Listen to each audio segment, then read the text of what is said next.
ಅಂದರೆ ಒಂದು music hit ಆದಾಗ ಅದು ಕಂಪ್ಲೀಟ್ ಕ್ರೆಡಿಟ್ ಬಂದು ನಮ್ಮ ಮ್ಯೂಸಿಕ್ ಡೈರೆಕ್ಟರ್ಗೆ ಹೋಗ್ಬೇಕು. ಯಾಕಂದರೆ ಅವರೇ ಕಷ್ಟಪಟ್ಟು ಆ ಸಿನಿಮಾ ನಾವೇನೇ ಇದ್ರೂ ಬ್ಯಾಕ್ಗ್ರೌಂಡಲ್ಲಿ ವಿಜುವಲ್ಸಲ್ಲಿ ಇರ್ತೀವಿ, ಬಟ್ ಆ ಮ್ಯೂಸಿಕ್ ಮಾಡಿರೋದು ಮ್ಯೂಸಿಕ್ ಡೈರೆಕ್ಟರ್ ಅಲ್ಲ. ಸೊ ಅವ್ರಿಗೆ ಎಲ್ಲ ಕ್ರೆಡಿಟ್ ಹೋಗಬೇಕು. ಆಮೇಲೆ ತುಂಬ ಸಿಚುವೇಶನ್ಸ್ಗೆ ಇದನ್ನ ರೀಲ್ಸ್ ಥರ ಯೂಸ್ ಮಾಡ್ಬೋದು.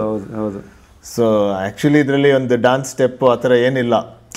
ಅದನ್ನು ತುಂಬ ಜನ ರೀಲ್ಸ್ ಮಾಡೋದು ಅವ್ರದ್ದೇ ಆದ ಒಂದು ಡ್ಯಾನ್ಸ್ ಸ್ಟೆಪ್ಗಳಿರ್ಬೋದು, ಇಲ್ಲ ಮದುವೆಗಳಿಗೆ ಇರ್ಬೋದು, ಫಂಕ್ಷನ್ಗಳಿಗಿರ್ಬೋದು, ಎಲ್ಲದಕ್ಕೂ ಈ ಸಾಂಗ್ಗಳನ್ನ ಹಾಕ್ಕೊಂಡು ರೀಲ್ಸ್ಗಳು ಮಾಡೋದು. ಅಂದರೆ ಚಿಕ್ಕ ವಯಸ್ಸಿಂದನೂ ಈಗ ನಾನು ಇಲ್ಲಿ ಹುಟ್ಟಿದ್ದೀನಿ, ಅದಕ್ಕೆ ನಾನು ಹೀರೋ ಆಗ್ತೀನಿ ಅಂತಲೇ ಜನ ನನಗಿಂತ ಮುಂಚೆನೇ ಅನ್ಕೊಂಡ್ಬಿಟ್ಟಿದ್ರು. ಕಡೆ ಈಗ ಹಳ್ಳಿಗಳಲ್ಲೆಲ್ಲ ಹೋದರೆ ಅವ್ರು ನನ್ನ ಸಿನಿಮಾಗಳು ನೋಡೇ ಇರೋಲ್ಲ, ಅವ್ರು ಬರೀ ತಾತನ ಸಿನಿಮಾಗಳು ನೋಡಿರ್ತಾರೆ ಒಂದಷ್ಟು ಜನ. ಸೊ ಅವ್ರು ನನ್ನ ವಿನಯ್ ಅಂತ ಮೀಟ್ ಮಾಡಲ್ಲ, ರಾಜ್ಕುಮಾರ್ ಮೊಮ್ಮಗ ಅಂತಲೇ ಮೀಟ್ ಮಾಡೋದು. ಯೂಶಲಿ ಅಂದರೆ ಒಂದು ಕತೆ ಒಪ್ಕೊಂಡ್ಮೇಲೆ ನೀವು ನಿಮ್ಮ ಪಾತ್ರ ಅಂತ ಗೊತ್ತಾದಾಗ ಒಂದು ಸ್ಟ್ರೇಟ್ ಅವೇ ಒಂದೇ ಕ್ಯಾರೆಕ್ಟರ್ನ ಕಂಟಿನ್ಯೂ ಮಾಡ್ತಾ ಹೋಗ್ತೀರಿ ಟಿಲ್ ಕ್ಲೈಮ್ಯಾಕ್ಸ್ವರೆಗೂ.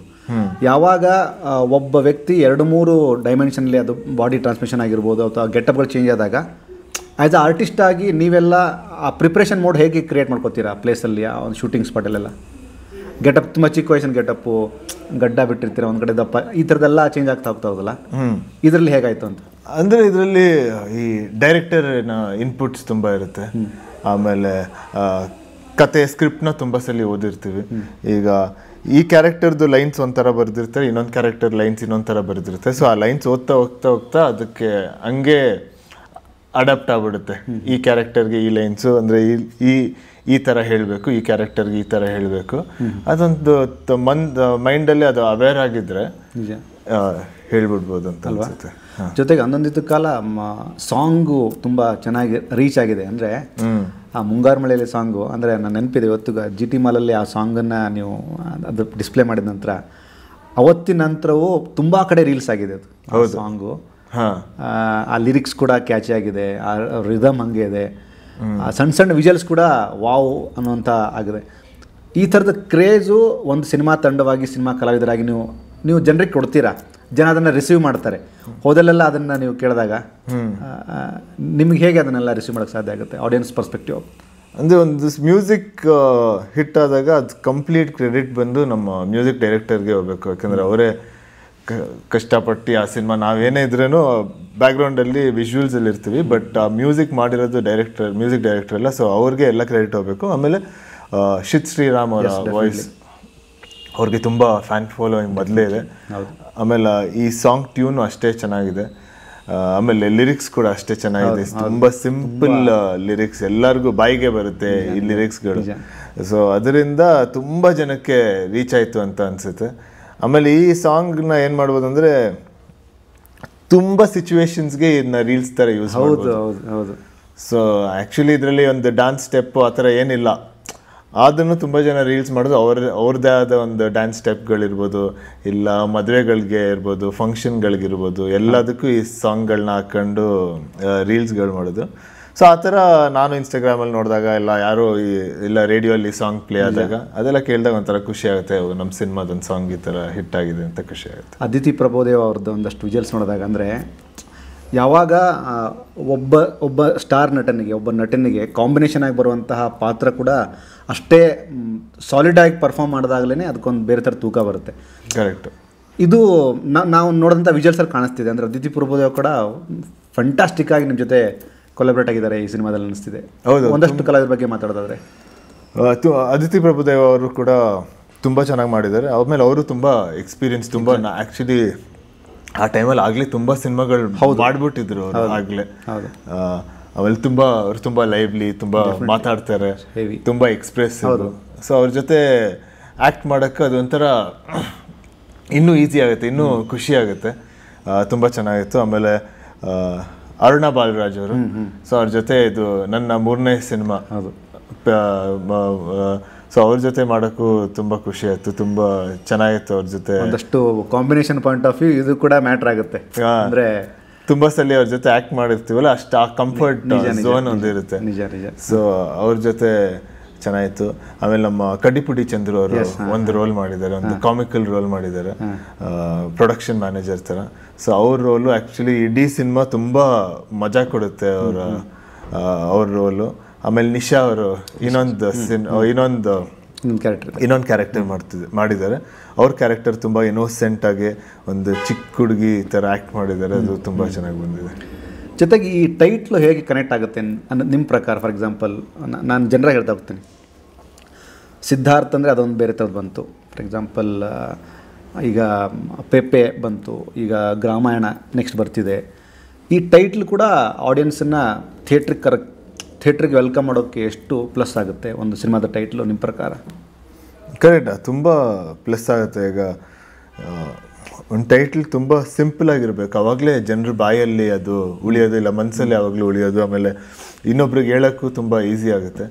ಆಮೇಲೆ ಆ ಟೈಟ್ಲು ಆಮೇಲೆ ಸಿನಿಮಾಗೆ ತುಂಬ ಸೀಮಿತವಾಗಿರ್ಬೇಕು. ಅಂದರೆ ಟೈಟ್ಲ್ ಸಿನಿಮಾಗೆ ತಕ್ಕಂಗೆ ಇರಬೇಕು, ಆ ಕತೆ ತಕ್ಕಂಗೆ ಇರ್ಬೋದು, ಕನೆಕ್ಟ್ ಆಗಬೇಕು. ಸೊ ಈಗ ಅಂದೊಂದಿತ್ತು ಕಾಲ ಟೈಟ್ಲ್ಗೂ ಸಿನಿಮಾಗೂ ತುಂಬ ಏನಂತಾರೆ, ತುಂಬ ಅಂದರೆ ಆಪ್ಟ್ ಆಗಿದೆ.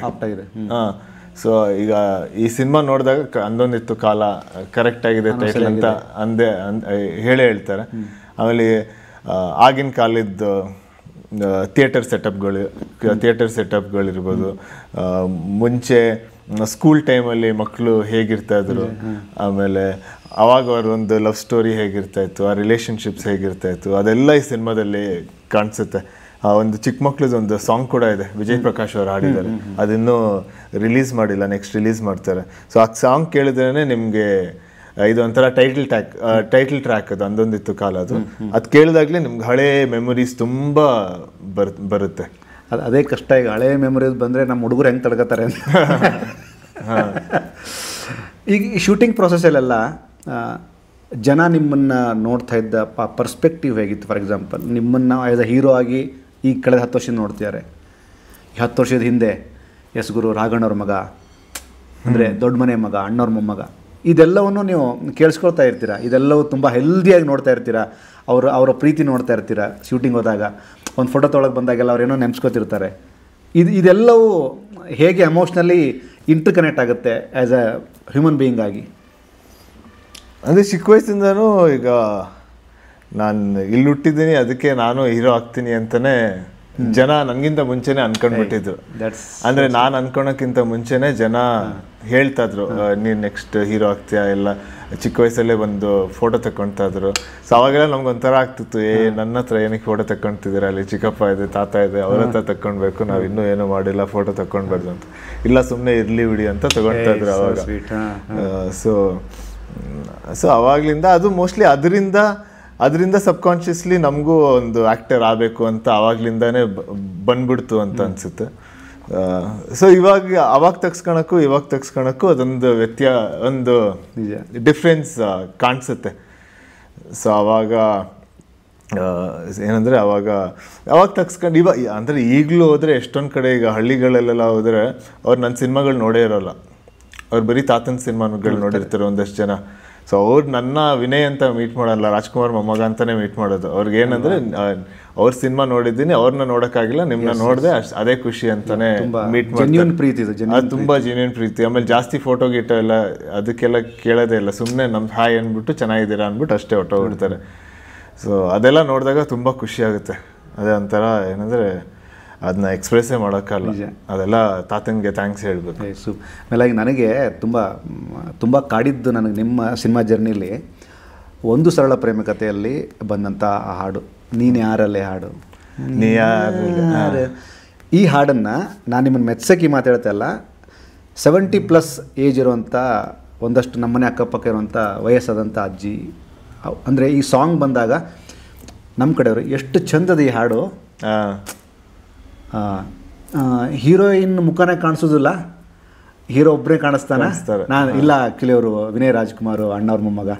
ಹೌದಾ, ಚಂದ ಮಾಡೋಣವ ಅಂದರೆ ನಮ್ಮ ಭಾಷೆಯಲ್ಲಿ ನಿಮ್ಮನ್ನು ಪ್ರೀತಿಸೋ ಮೇಲೆಗೆ ಆ ಹಾಡನ್ನ ಜನ ತುಂಬ ಸೆಲೆಬ್ರೇಟ್ ಮಾಡ್ತಾರೆ. ನಾನು ಸುನಿ ಸರ್ ಕೇಳಿದೆ, ಸರ್ ಏನು ಕಾಡು ಅಂತ ಹಾಡು ಕೊಟ್ಬಿಟ್ರಿ ಸರ್ ನೀವು. ನಂದು ಏನಂದರೆ ಒಂದು ಲಕ್ಕಿ ನಾನು ಅನ್ಸುತ್ತೆ, ಯಾಕಂದ್ರೆ ನಂಗೆ ಎಲ್ಲ ಸಿನಿಮಾಗೂ ಒಳ್ಳೊಳ್ಳೆ ಹಾಡುಗಳು ಬಂದಿದೆ ಅಲ್ವಾ. ಫಸ್ಟ್ ಸಿನಿಮಾಯಿಂದ ಈ ಸಿನಿಮಾರು ಎಲ್ಲ ಸಿನಿಮಾದಲ್ಲೂ ತುಂಬ ಒಳ್ಳೊಳ್ಳೆ ಮೆಲಡೀಸ್, ತುಂಬ ಒಳ್ಳೊಳ್ಳೆ ಹಾಡುಗಳು ಬಂದರೆ ಅದು ತುಂಬ ಖುಷಿ ಕೊಡುತ್ತೆ ನನಗೆ. ಸ್ಪೆಷಲಿ ನಾರ್ತ್ ಕನ್ನಡದಲ್ಲಿ ಹೆವಿ ಫ್ಯಾನ್ಸ್ ಇದ್ದಾರೆ ಸರ್. ಅಂದರೆ ಇವನ್ ಅಣ್ಣವ್ರಿಗೆ, ಅಪ್ಪು ಅಣ್ಣನಿಗೆ, ಅಂದರೆ ಅದನ್ನು ಎಕ್ಸ್ಪ್ರೆಸ್ ಮಾಡೋಕ್ಕಾಗಲ್ಲ. ನೀವು ಹೋದಾಗೆಲ್ಲ ಹೇಳಿದ್ರೆ ಜಸ್ಟ್ ಕೈ ಕುಲುಕ್ತಾರೆ. ಅವ್ರಿಗೆ ಯಾರು ಅಂತ ಬೇಕಲ್ಲ, ಓ ಅಣ್ಣವ್ರ ಮೊಮ್ಮಗ, ಅಣ್ಣವ್ರ ಮಗ ಅಷ್ಟೇ ಸಾಕು, ಅವ್ರಿಗೆ ಅಷ್ಟೇ ಸಾಕು. ಆ ಕನ್ವಿಕ್ಷನ್ ನೋಡಿ ಬಂದ್ಬಿಡ್ತಾರೆ ಅವ್ರು, yes guru we are very happy ಅಂತ. ಕರೆಕ್ಟ್. ಅದೇ ಅದೊಂಥರ ರೆಸ್ಪಾನ್ಸಿಬಿಲಿಟಿನೂ ಕೊಡುತ್ತೆ, ಖುಷಿನೂ ಕೊಡುತ್ತೆ, ಎರಡೂ ಒಟ್ಟಿಗೆ ಕೊಡುತ್ತೆ ಅಲ್ವಾ. ಈ ಅಂದೊಂದಿತ್ತು ಕಾಲದಲ್ಲಿ ನಿಮ್ಮ ಪಾತ್ರ ಹೇಗೆ ಪ್ಲೇ ಆಗುತ್ತೆ ಅಂದರೆ ಜಸ್ಟ್ ಸುಮ್ಮನೆ ಒಂದು ಹಿಂಟ್ ಕೊಡೋದಾದರೆ ಈಗ ಇದೊಂದು ಡೈರೆಕ್ಟರಿನ ಲೈಫ್ ಸ್ಟೋರಿ. ಸೊ ಒಂದು ಡೈರೆಕ್ಟರ್ ಆಗಬೇಕು ಅನ್ನೋಕ್ಕೆ ಏನೇನು ಟ್ರಿಗರ್ ಆಗಿರುತ್ತೆ, ಏನಕ್ಕೆ ಒಬ್ಬರು ಡೈರೆಕ್ಟರ್ ಆಗಬೇಕಂತ ಅಂದ್ಕೊಂಡಿರ್ತಾರೆ, ಆಮೇಲೆ ಒಂದು ಡೈರೆಕ್ಟರ್ ಆಗೋಕ್ಕೆ ಎಷ್ಟು ಕಷ್ಟ. ಈಗ ನಾರ್ಮಲ್ ಆಗಿ ಎಲ್ಲ ಫ್ಯಾಮಿಲೀಸಲ್ಲಿ ಒಂದು ಸಿನಿಮಾ ಅಂತ ಬಂದ ತಕ್ಷಣ ಎಲ್ಲರೂ ಒಂದು 2 ಸಲ ಯೋಚನೆ ಮಾಡ್ತಾರೆ, ಬೇಡ ಸಿನಿಮಾ ಬೇಡ ಅಂತ. ಸೊ ಅದನ್ನೆಲ್ಲ ದಾಟ್ಕೊಂಡು ಆಮೇಲೆ ಆ ಕ್ಯಾರೆಕ್ಟರ್ಗೆ ಏನಂತ ಅವ್ರ ಆರ್ಥಿಕ ಸ್ಥಿತಿನೂ ಅಷ್ಟು ಸರಿ ಇರಲ್ಲ. ಸೊ ಆ ಟೈಮಲ್ಲಿ ಸಿನಿಮಾಗೆ ಹೋದಾಗ ಸಿನಿಮಾದಲ್ಲಿ ಹೇಳೋಕ್ಕೆ ಆಗಲ್ಲ. ಇಲ್ಲ, ವೆರಿ ವ್ಯಾಲಿಡ್ ಪಾಯಿಂಟ್ ಹೇಳ್ತಾರೆ. ಸೊ ಅದನ್ನೆಲ್ಲ ದಾಟ್ಕೊಂಡು ಹೇಗೆ ಡೈರೆಕ್ಟರ್ ಆಗ್ತಾರೆ. ಆಮೇಲೆ ಇಲ್ಲಿ ಬೆಂಗಳೂರು ಬಂದ್ರೂ ಒಂದು ಸಿನಿಮಾದೊಳಗೆ ಏನು ಕನೆಕ್ಷನ್ ಇಲ್ಲದೆ, ಈಗ ನಮಗೆಲ್ಲ ಒಂದಷ್ಟು ಪ್ರಿವಿಲೇಜ್ ಇದೆ. ಸೊ ನಮಗೆ ಗೊತ್ತು ಒಂದಿಷ್ಟು ಜನ ಹೆಂಗೆ ಸಿನಿಮಾ ಮಾಡೋದೆಲ್ಲ ನಮಗೆ ತುಂಬ ಆ್ಯಕ್ಚುಲಿ ಕಂಪೇರ್ ತುಂಬಾ ಈಸಿ. Very true. ಬಟ್ ಅವ್ರಿಗೆಲ್ಲ ಈಗ ಸಿನಿಮಾದು ಏನು ಕನೆಕ್ಷನ್ ಇಲ್ಲದೆ ಈ ಫೀಲ್ಡ್ ಒಳಗಡೆ ಬರೋದೇ ತುಂಬ ಕಷ್ಟ. ಸೊ ಇಲ್ಲಿ ಬಂದು ಇಲ್ಲೊಂದಷ್ಟು ಸ್ಟ್ರಗಲ್ಗಳಾಗಿ ಲಾಸ್ಟಲ್ಲಿ ಡೈರೆಕ್ಟರ್ ಆಗೋದಂದರೆ ಒಂದು ತುಂಬಾ ದೊಡ್ಡ ವಿಷಯ. ಅಂದರೆ ಒಂದು ಸಿನಿಮಾ ತೆಗಿಯೋದೇ ದೊಡ್ಡ ವಿಷಯ. 4-5 ಎಲ್ಲ ಬಿಟ್ಟು ಒಂದು ಸಿನಿಮಾ ಬಂದು ಒಂದು ಸಿನಿಮಾ ತೆಗ್ದು ಮುಗಿಸೋದೇ ಒಂದು ದೊಡ್ಡ ವಿಷಯ. ಸೊ ಆ ಸ್ಟ್ರಗಲ್ಲು ಅದು ಹೇಗಾಗುತ್ತೆ, ಅದು ಹೋಲ್ ಪ್ರೋಸೆಸ್ ಈ ಸಿನಿಮಾದಲ್ಲಿ ನೋಡ್ಬೋದು.